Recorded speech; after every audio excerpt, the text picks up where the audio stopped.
Three dimensional geometry, short में 3D बोलेंगे इसको। इसमें आपको दो चीजें पढ़नी है, लाइन एंड प्लेन।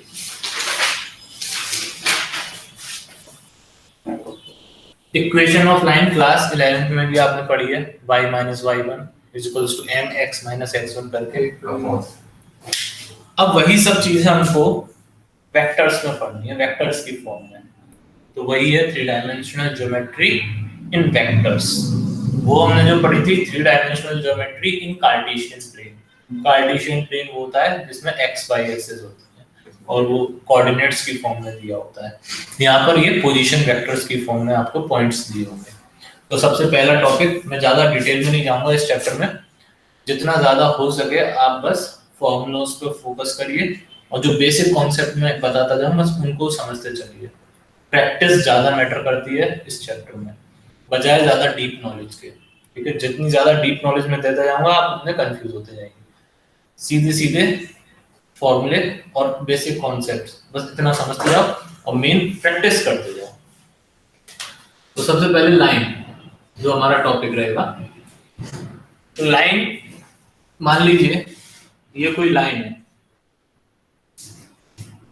लाइन और वेक्टर में कंफ्यूज मत करिएगा। वेक्टर हम जो बनाते हैं वो कैसा बनता है, सिंगल एरो वाला, ठीक है। तो लाइन अलग चीज है और वेक्टर अलग चीज है। जैसे ये कोई वेक्टर है, इसको मैं उठा के इधर रख दूं तो बताओ क्या ये वेक्टर चेंज होगा? क्यों? क्योंकि वेक्टर में दो चीजें होती हैं, मैग्नीट्यूड और डायरेक्शन। ना मैंने इसकी लेंथ चेंज करी ना मैंने इसकी डायरेक्शन चेंज करी, तो वेक्टर भी चेंज नहीं होगा। तो जो वेक्टर की वैल्यू इसकी होगी उसी वही वैल्यू इस वेक्टर की होगी। बट लाइन में ऐसा नहीं है। अगर आपने इस लाइन को उठा के इधर रख दिया तो इस लाइन की इक्वेशन चेंज हो जाएगी, क्योंकि कोऑर्डिनेट चेंज हो गए, सारे पॉइंट्स चेंज हो गए। भले ही स्लोप वही है लेकिन पॉइंट्स चेंज होने से लाइन की इक्वेशन चेंज हो जाएगी। तो लाइन दो चीजों पर डिपेंड करती है, उस पर जो पॉइंट्स होते हैं उस पर और दूसरा स्लोप पर। तो अब आपने क्या किया, इस लाइन को थोड़ा सा ऐसे कर दिया तो भी इक्वेशन चेंज हो जाएगी। इसको उठा के इधर कर दिया तो पॉइंट्स चेंज हो गए तो इक्वेशन चेंज हो गई। लेकिन वेक्टर में ऐसा नहीं है। तो ये पहली चीज, जो पहला कंफ्यूजन है कि लाइन में और वेक्टर में डिफरेंस, ये चीज समझ में आ गई। अब इसको हम पिछले ईयर की जो 3D थी उससे थोड़ा बहुत कंपेयर करते हुए चलेंगे। स्ट्रेट लाइन की इक्वेशन निकालने के लिए आपको क्या चाहिए होता है, उस पर एक पॉइंट पता हो और एक उसकी स्लोप पता हो। तो हम इक्वेशन निकाल सकते हैं y minus y1 is equals to mx minus x1। तो दो चीजें पता थी, पॉइंट यहां पर भी वही चीज है सेम वेक्टर में। स्लोप की जगह यहां पर हम ले लेंगे डायरेक्शन लाइन के लिए। तो यहां पर भी हम लाइन की इक्वेशन निकालने जा रहे हैं बट इन वेक्टर्स फॉर्म, ठीक है, वेक्टर फॉर्म में। तो पॉइंट जो हमें दिया हुआ, अच्छा चलो पॉइंट भी, अगर लाइन को हम वेक्टर फॉर्म में कर रहे हैं तो जब वेक्टर फॉर्म में करेंगे तब भी चेंज हो जाएगी इक्वेशन। क्या करेंगे? नहीं, बस फॉर्म चेंज हुई, उसको लिखने का तरीका। जैसे 3x 2y 6 लिखा है, तो इसको मैं 3x 2y 6 0 लिख दूं, क्या लाइन की इक्वेशन चेंज हो गई? फॉर्म चेंज कर दी बस, इक्वेशन थोड़ी चेंज होगी। ऐसे इसमें हाँ। तो यहाँ पर जो पॉइंट होगा उसका पोजीशन वेक्टर लेना है और जो स्लोप है उसकी जगह हमें डायरेक्शन लेना है। तो ये जो लाइन है इस पर पॉइंट दिया हुआ है, मान लीजिए a। तो a का कोऑर्डिनेट नहीं दिए होंगे, यहाँ पर क्या दिया होगा? Position vector. मैंने वेक्टर की शुरुआत में आपको बताया था कि कोऑर्डिनेट्स की जगह अब यहाँ पर क्या आ जाता है? Position vector. तो बताओ a के पोजीशन वेक्टर को हम कैसे शो करते हैं? OA vector. तो OA वेक्टर यानी कि पोजीशन वेक्टर ऑफ A आपको मान लीजिए दिया हुआ है A वेक्टर। अब इसकी डायरेक्शन के लिए हम क्या करेंगे? एक वेक्टर लेंगे जो इस लाइन के पैरेलल होगा। तो जो इस वेक्टर की डायरेक्शन होगी वही इस लाइन की डायरेक्शन होगी। तो ये वेक्टर हमने ले लिया बी वेक्टर। तो बी वेक्टर क्या है? A vector parallel to the line. Sir ये तो जरूरी नहीं है वेक्टर होना चाहिए, यूनिट वेक्टर नहीं, यूनिट जरूरी नहीं है, बस बी वेक्टर हो इसी से काफी है। तो वो यूनिट वेक्टर हो चाहे कोई हो, इसके मैग्नीट्यूड से कोई मतलब नहीं। तो बी वेक्टर क्या है? Parallel to line. तो ये हमें क्या बताएगा? इस लाइन की डायरेक्शन। तो ये किसका काम कर रहा है? स्लोप का। ये किसका काम कर रहा है? स्लोप का। तो अब इस लाइन की इक्वेशन निकालने के लिए, किसी भी लाइन की इक्वेशन निकालने के लिए उस पर एक पॉइंट लेना पड़ता है, वेरिएबल पॉइंट। जैसे y - y1 = mx - x1 में x और y क्या है? पॉइंट ऑन द लाइन है, point on the line, random point, variable point, कोई भी पॉइंट हो सकता है उस लाइन पर। तो x और y क्या डिनोट कर रहे हैं? उस लाइन पर एक वेरिएबल पॉइंट है जो कहीं भी लिया जा सकता है। उस लाइन पर कहीं भी लिया जा सकता है। जैसे ये लाइन बना दी तो मैं इस पॉइंट को x, y मान सकता हूं, इस पॉइंट को x, y मान सकता हूं, किसी भी पॉइंट को x, y मान सकता हूं। तो जैसे x और y कार्टेशियन में है, ऐसे ही कोई वेक्टर में होना चाहिए। तो वेक्टर में वो पॉइंट मैंने मान लिया p।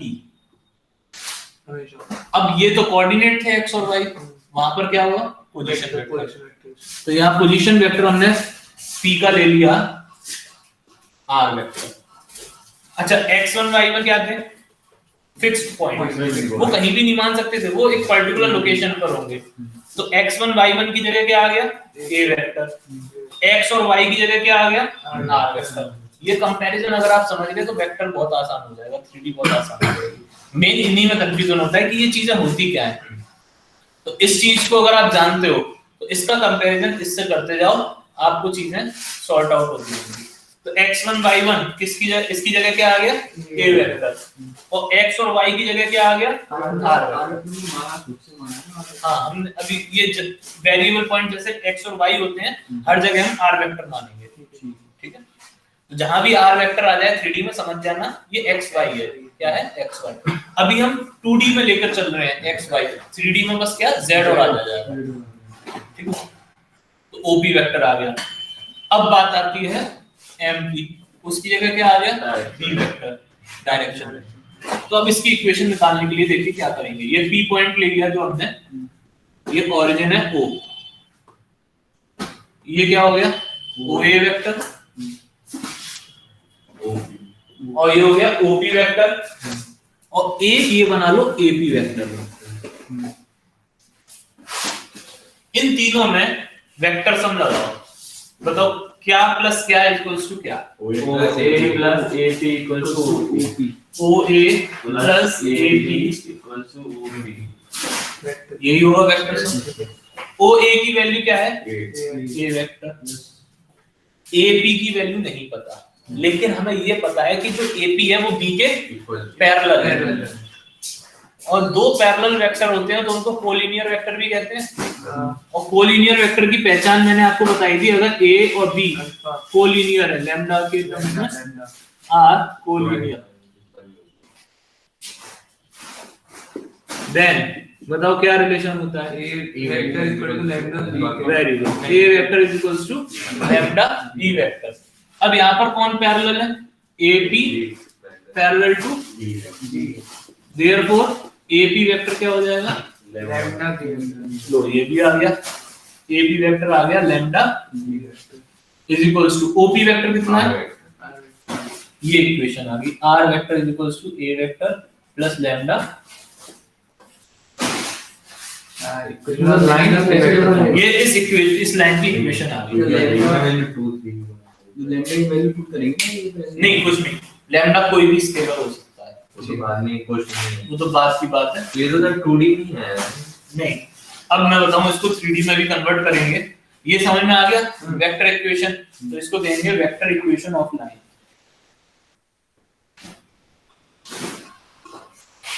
अब कार्टेशियन इक्वेशन, कार्टेशियन का मतलब अब पोजीशन वेक्टर की जगह कोऑर्डिनेट्स आ जाएंगे, पोजीशन वेक्टर की जगह क्या आ जाएंगे? कोऑर्डिनेट्स। तो देखिए कोऑर्डिनेट्स हम कैसे रखेंगे। r किसकी जगह रखा गया था, फिर से बताओ? x y की जगह, जो मैंने लाइन लिखी थी फिक्स वाली। तो जो r वेक्टर होगा वो p के अगर हम कोऑर्डिनेट्स ले लें x y z, p के कोऑर्डिनेट क्या ले लिए? तो बताओ आर वेक्टर कितना होगा? एक्स आई कैप प्लस वाई जे कैप प्लस जेड के cap.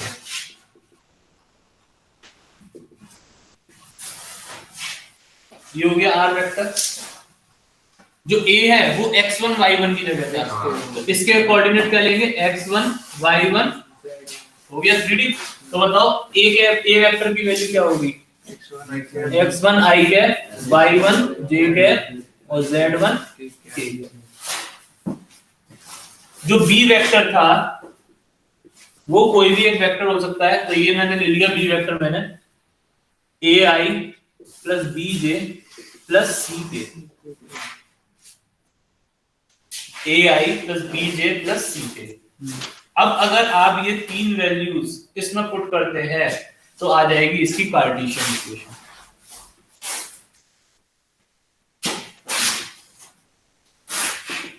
Cartesian equation of line ये आ जाएगी x minus x one upon a, y minus y one upon b, z minus z one upon c. ये पूरी solve करनी है। हाँ वो सॉल्व वैल्यू एक ही है। क्या होगा? और इनमें किसी एक पार्ट में सॉल्व कर ले, x माइनस x1 वो इसकी सेम वैल्यू रहेगी। वो तीनों एक सेम आएंगे, लेकिन लिखना तो इस तरह से पड़ेगा ना आपको।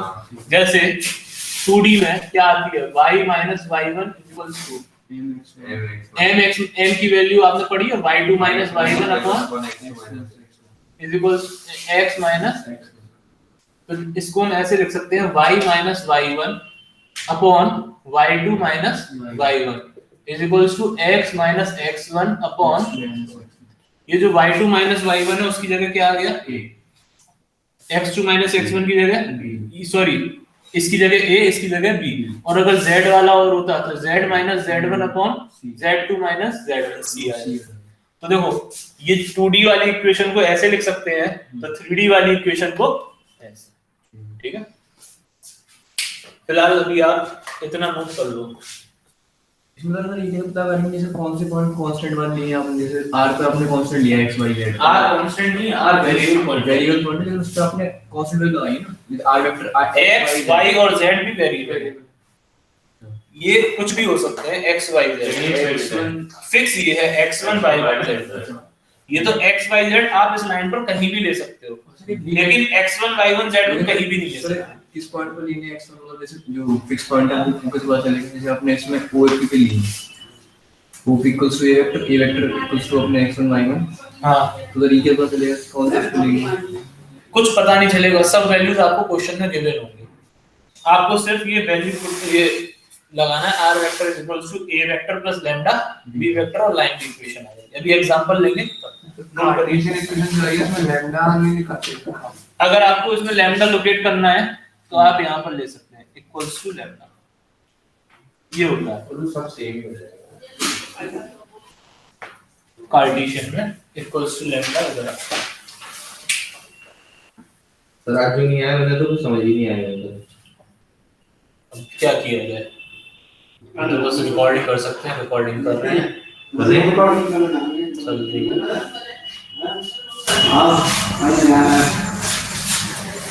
देख लो तुम लोग भी जाए सर पढ़ा रहे हैं।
सर एक सेकंड सर बार-बार भी चला रहे। इसमें मैं ये जो फॉर्मूले हैं डायरेक्ट भी बता सकता था, लेकिन ये डेरिवेशन आता नहीं है, लेकिन इसका यूज हम कर सकते हैं आगे भी। वेक्टर्स में क्या है 3D में कि हर चीज का फॉर्मूला नहीं बताया जा सकता, क्योंकि इतनी सारी सिचुएशंस हैं कि कितने फॉर्मूले आप याद करेंगे। तो उन सारी सिचुएशंस के अलग अलग फॉर्मूले याद करने की बजाय आप कॉन्सेप्ट समझिए और फॉर्मूले आप अपने आप बनाएंगे। तो फॉर्मूले बनाने के लिए आपको ये चीजें समझ में आनी चाहिए। लाइन में तो इतनी जरूरत नहीं पड़ेगी, प्लेन में तो आपको हर क्वेश्चन में अलग सिचुएशन। अब आप सोचो कि इसका क्या फॉर्मूला बताया गया था कि इस प्लेन की इक्वेशन बताओ जो इस प्लेन के परपेंडिकुलर है और इस लाइन के पैरेलल है, या इस प्लेन की इक्वेशन बताओ जो दो लाइन के परपेंडिकुलर है, इस प्लेन की इक्वेशन बताओ जो दो प्लेन के परपेंडिकुलर है। तो आप कितने कितने प्लेन की इक्वेशन याद करेंगे? तो सबके लिए आपको क्या करना पड़ेगा, एक बेसिक कॉन्सेप्ट याद करना पड़ेगा, उससे आप अपने आप फॉर्मूले बना लेंगे। तो ये नोट हो गया आपका।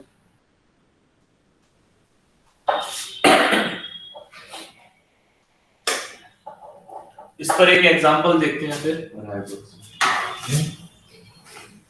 अच्छा, यहाँ पर एक चीज याद रखना कि जो x1, y1 और z1 है, ये लैम्डा ना ही लिखो तो अच्छा है, कंफ्यूजन क्रिएट करेगा आपको। x1, y1 और z1 ये है point on the line,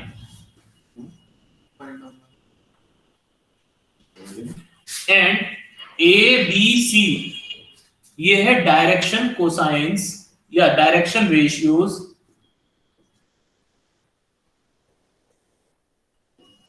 of a vector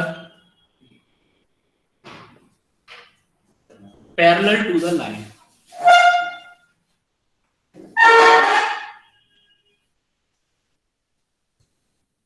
जितनी बार हो सके, जितना भी मैं लिखा रहा हूं उसको बार बार पढ़ें। आज पढ़ें, 2 दिन बाद पढ़ें, फिर 1 हफ्ते बाद पढ़ें, एक पर्टिकुलर टाइम बाद पूरे चैप्टर का रिवीजन जरूर करें जो थ्योरी में लिखा रहा हूं, नहीं तो ओवरराइट होता चला जाएगा।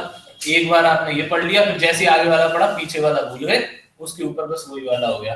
पीछे मैं पूछूं कि बताओ एबीसी क्या होता है, तो सर पता नहीं। तो इसलिए ये जो मैं लिख रहा हूँ छोटी छोटी चीजें, इनका एक पर्टिकुलर टाइम बाद रिवीजन जरूर करते रहें।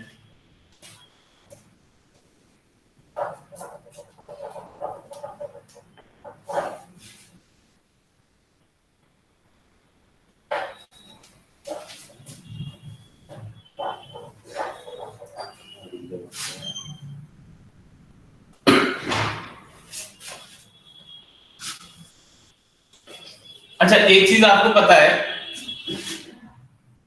डायरेक्शन रेशियो और डायरेक्शन कोसाइन में क्या रिलेशन होता है? एल, एम और एन ये होते हैं डायरेक्शन कोसाइंस। कैसे निकाला जाता है? अगर डायरेक्शन रेशियो दी हो, मैग्नीट्यूड का डिवाइड। तो डायरेक्शन रेशियो क्या थे? ए, उसमें कर दिया मैग्नीट्यूड का डिवाइड, बी उसमें कर दिया मैग्नीट्यूड का डिवाइड, और सी उसमें कर दिया मैग्नीट्यूड का डिवाइड। तो ये जो मैग्नीट्यूड है, मान लीजिए ये मैग्नीट्यूड है आर, क्या है? तो बताइए ए की वैल्यू क्या हो गई? L R. बी की बी की वैल्यू क्या हो गई? M R. और सी की वैल्यू क्या हो गई? अगर आप ये वैल्यूज इस इक्वेशन में पुट करते हैं तो क्या बनेगा? x minus x1 upon l r, y minus y1 upon और z minus z1 upon n r. क्या तीनों में से r कैंसिल हो जाएगा? तो क्या बचेगा?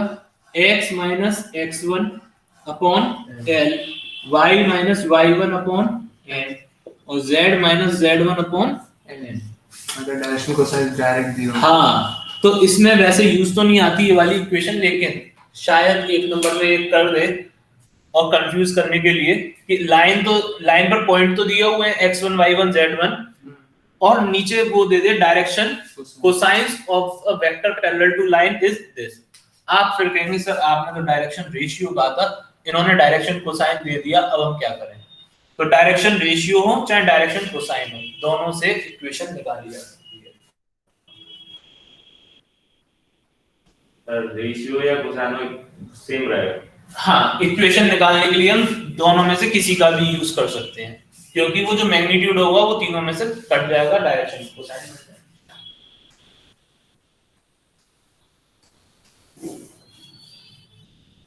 लेकिन इसका यूज नहीं होता, अभी तक तो नहीं आया एनसीईआरटी में, तो इसलिए ये लिंक जस्ट बता दिया, क्योंकि अब आपका जो पैटर्न बन गया है एक एक नंबर के क्वेश्चंस का, ये यूज हो सकता है। और एमसीक्यू ज्यादा करती है एमसीक्यूज इंग्लिश का पेपर तो सर एमसीक्यू ही नहीं है 45 नंबर्स का।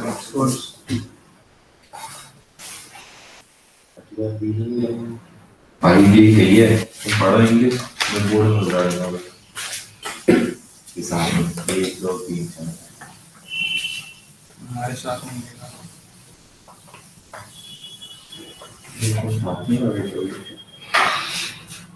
ये सभी इसमें तो रेडी है भावनाओं में बह गए। First exercise direction ratio direction cosine पर है, बाद में कर देंगे, सीधे हम आते हैं सेकंड एक्सरसाइज पर। 11.2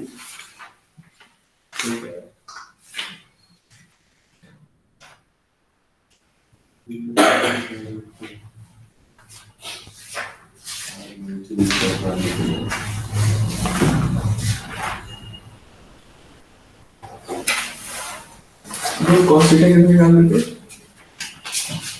ये तो होता है बहुत सीधा फॉर्मूला, तो मेरे भी सीधा फॉर्मूला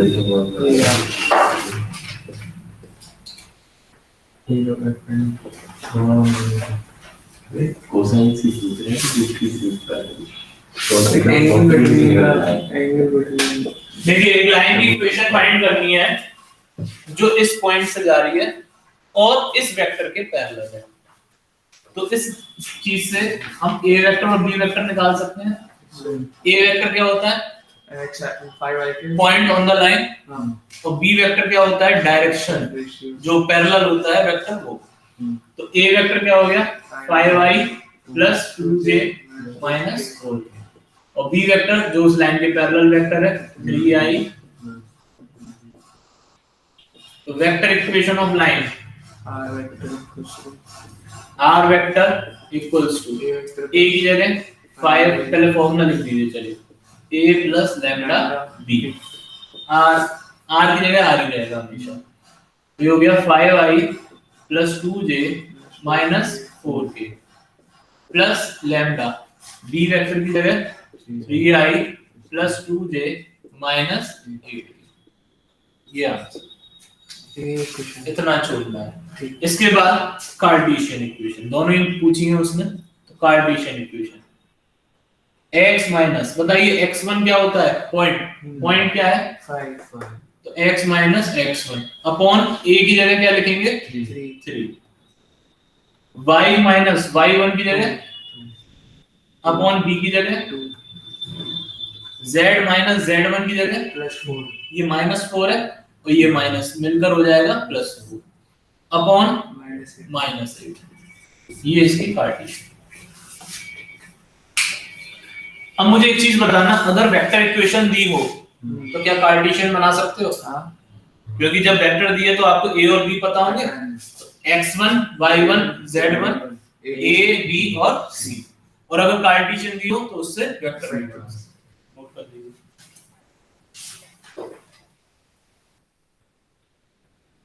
ये कौन सा क्वेश्चन था? ये एग्जाम चल रहे हैं।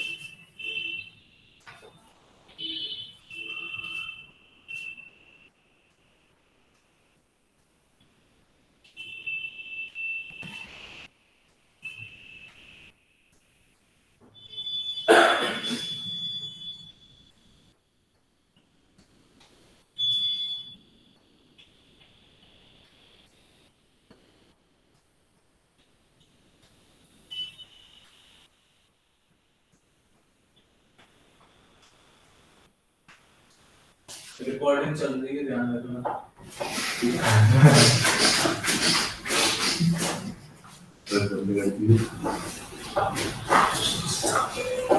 किसी टेलीफोन लगा कर गया जा रहा है, गाड़ी चल रही है। हमारा पढ़ाई तुमने शुरू कर दिया भाई। तुमने नहीं, प्रियंका मैंने हाँ तूने मैंने याद रखो मुझे बदलना यही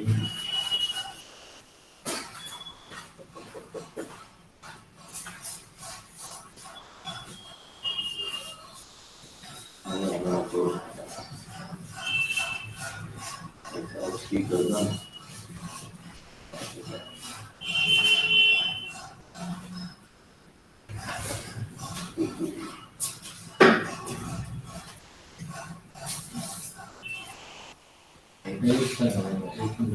चलिए अगला कॉन्सेप्ट देखें।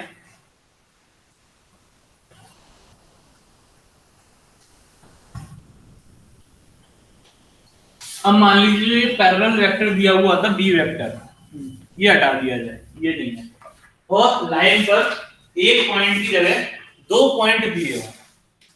इसका वेक्टर में हाँ कॉन्सेप्ट समझ रहे हो, ये ए और बी दो वेक्टर आपको, दो पॉइंट आपको दिए हुए हैं, तो पॉइंट किस फॉर्म में दिए होंगे? एक्स वाई पोजीशन वेक्टर, क्योंकि हम वेक्टर में पढ़ रहे हैं।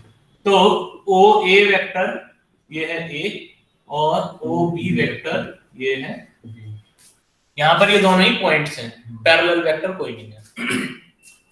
अब इस लाइन की आपको इक्वेशन निकालनी है, तो एक पॉइंट लेना पड़ेगा, वेरिएबल पॉइंट टी, उसको हम क्या ले लेंगे?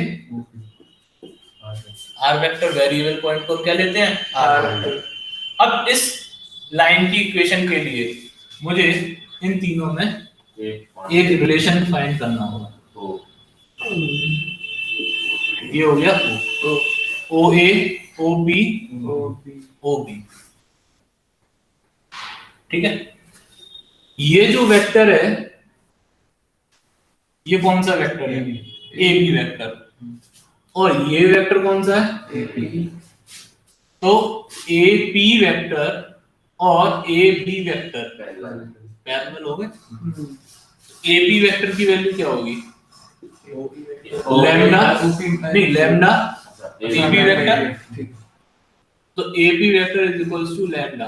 अब बताओ ए बी वेक्टर कैसे निकालेंगे? A B O A plus वो भी minus final minus initial, O B minus O A. O B कितना है? बी वेक्टर और ओ ए कितना है? तो ये ए बी वेक्टर की वैल्यू आ गई। अब आ जाइए इस ट्रायंगल पे, वेक्टर सम लगा दीजिए, बताएं। O A plus O A plus A P equals to O B equals to O P.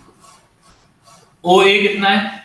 A vector A P कितना है? लैम्डा बी माइनस और ओ पी, ओके मैं याद आ रहा है। ये आ गई इक्वेशन, वेक्टर इक्वेशन।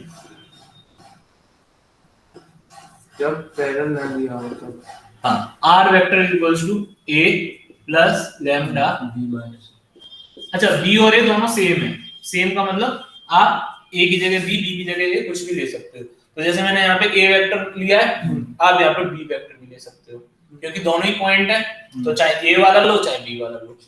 यहाँ पर मैं बी माइनस ए ले रहा हूँ, आप ए माइनस बी भी ले सकते हो। ये पॉइंट्स में कोई भी किसी की जगह आ सकता है। तो इक्वेशन क्या हो गई? R vector is equals to a vector plus lambda b vector minus a vector. अब इसकी क्या बनानी है हमें? कार्टेशियन।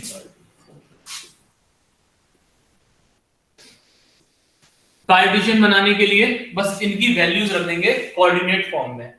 तो ये दो पॉइंट हैं, तो एक मैंने मान लिया जो ए पॉइंट है x1 y1 z1, और जो दूसरा पॉइंट है b x2 y2, और p क्या रहता है हमारा?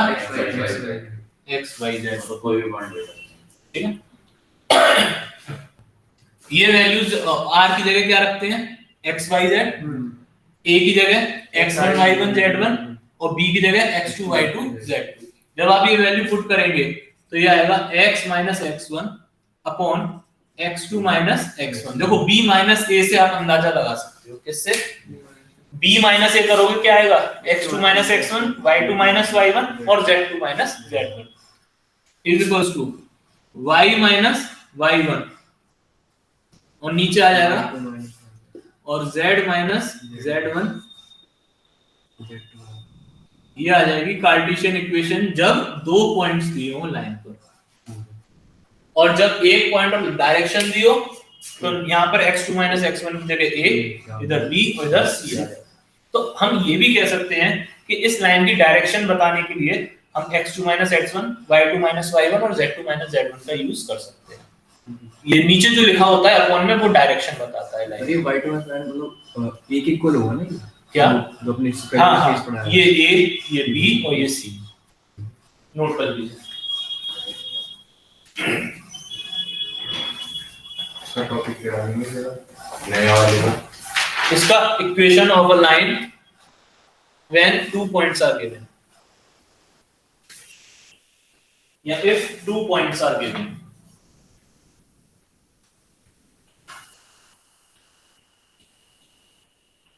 सर ऐसे भी बहुत सारे केस होंगे। वही तो मैं आपको बता रहा हूं कि ये जो हम पढ़ रहे हैं ये बेसिक केसेस हैं, यानी कि जिनका यूज करके हम आगे और कई केसेस बना सकते हैं। अब आप देखें पहला वाला केस था, क्या उसी का यूज हमने दूसरे में ही तो किया है? फर्स्ट वाले केस कॉन्सेप्ट का यूज हमने दूसरे में किया है। तो ऐसे और भी केसेस बन सकते हैं। तो जितने बेसिक केसेस होंगे वो पढ़ेंगे, बाकी क्वेश्चन में जो आएगा उसको बनाएंगे।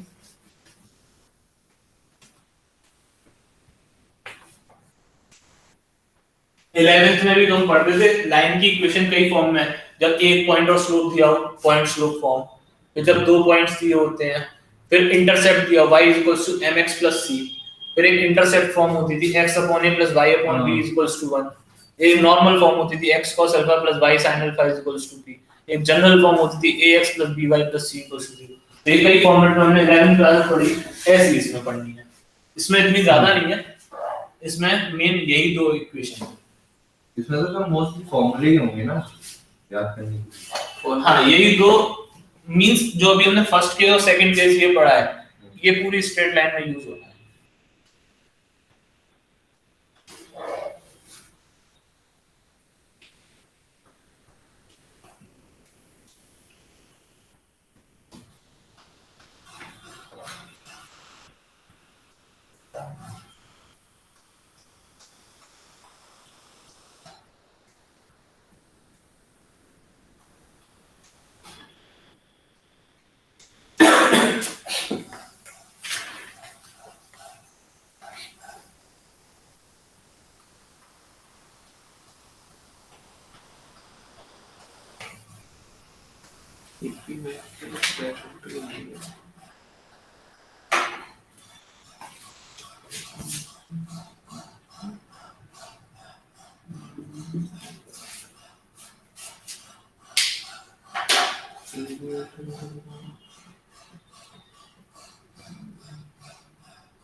जैसे मैंने यहाँ पर ये वाला ट्रायंगल लिया है, आप ये वाला भी ट्रायंगल ले सकते हो।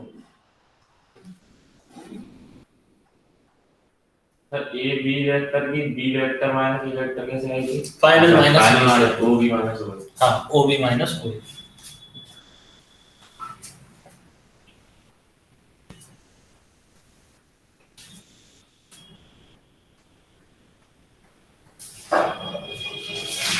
वेक्टर्स को फिजिक्स में भी पढ़े होंगे।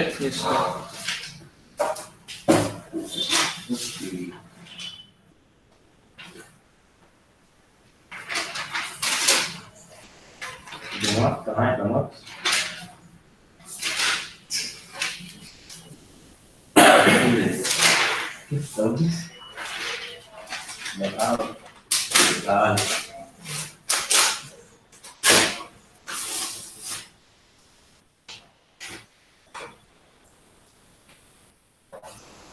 जैसे इसका भी एक क्वेश्चन देख लेते हैं।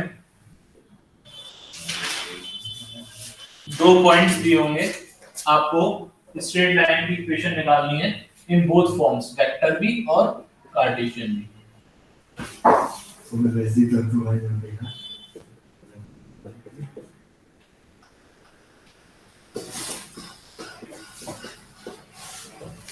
ये दो पॉइंट्स दिए हुए हैं, वेक्टर इक्वेशन और कार्टेशियन इक्वेशन बताइए क्या है।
आ गया आंसर?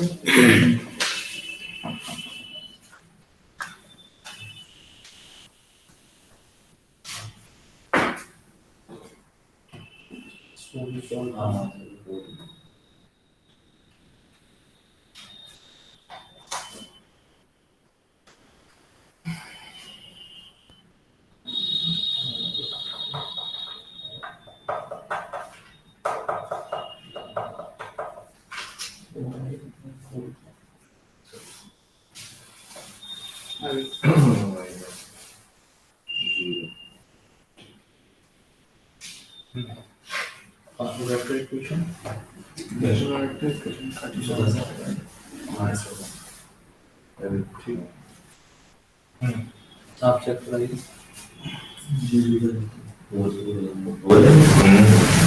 ठीक है,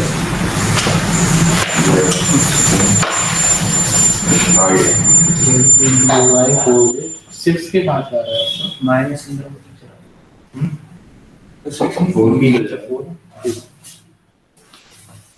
तो ये चीज समझ में आ गई आपके?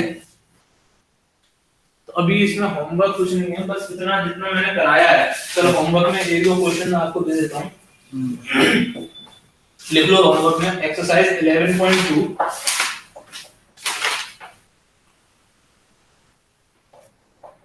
क्वेश्चन नंबर 4, 5,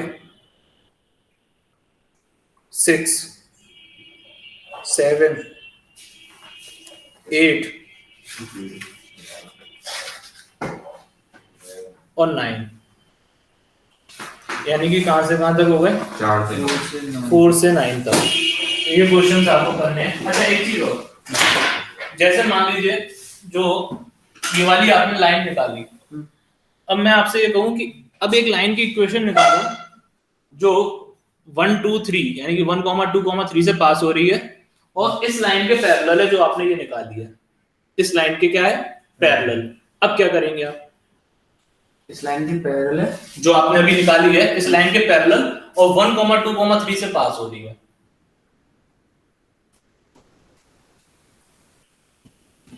इसके पैरेलल उससे पास हो रही है। तो पैरेलल होने का क्या मतलब है? पैरेलल होने से क्या होगा? डायरेक्शन बराबर है, दोनों की डायरेक्शन सेम होगी। डायरेक्शन का मतलब डिनोमिनेटर जो आपने निकाला है और वेक्टर में जो लैम्डा के साथ रखा है, दोनों का वो सेम, यानी कि आपको बी वेक्टर मिल गया। उसका क्या होगा? उसका बी वेक्टर बताइए।